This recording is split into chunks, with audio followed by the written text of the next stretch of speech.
Baie welkom by Versteekte Juwele. 'n Klompie jare gelede het die gebed van Jabes in die kalklig gekom. En dit het vir baie mense hoop en rigting gegee. Ons kry hierdie gebed op 'n verrassende plek, naamlik in 'n geslagsregister. Dis nie van die opwindendste leesstof in die Bybel nie, 'n klomp name wat baie keer nie vir 'n mens sin maak nie. Maar in hierdie geslagsregisters is daar soms juwele versteek.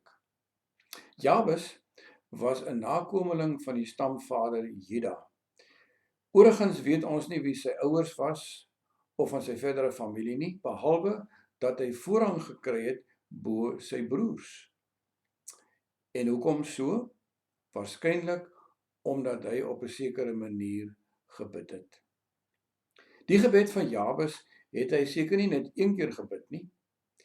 En ons lees dat hy van God gevra het: stort u seën oor my uit, vergroot my grondgebied, neem my onder u beskerming, weerhou onheil van my sodat smart my nie tref nie.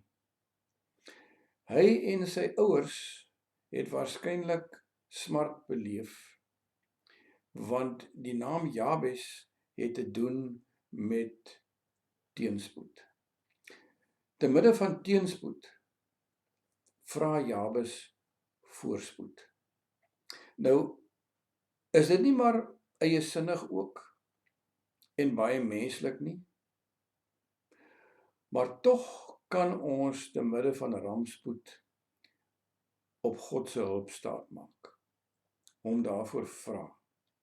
En daarvan is die psalms vol. Maar die groot saak van Jabes se gebed is nie wat hy presies gevra het nie, maar hoe hy dit gevra het. Hoe het hy gevra?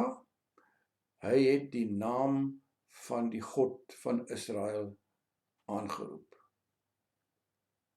Ons lees die eerste keer aan die einde van Genesis 4 dat die mense die naam van die Here begin aanroep het. Dit was die gesin van Adam en Eva nadat hulle 'n klein seun Enos gekry het. Toe het hulle 'n nuwe begin kon maak.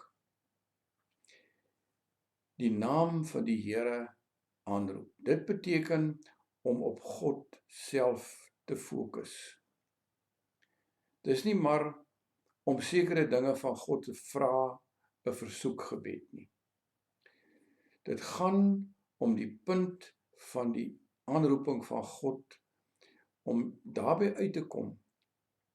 Dit was die punt van Jabes se gebed.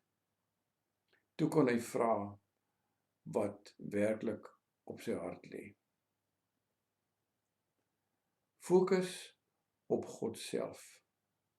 Dit is die geheim van Jabes se gebed en van wat gebed ook eintlik is.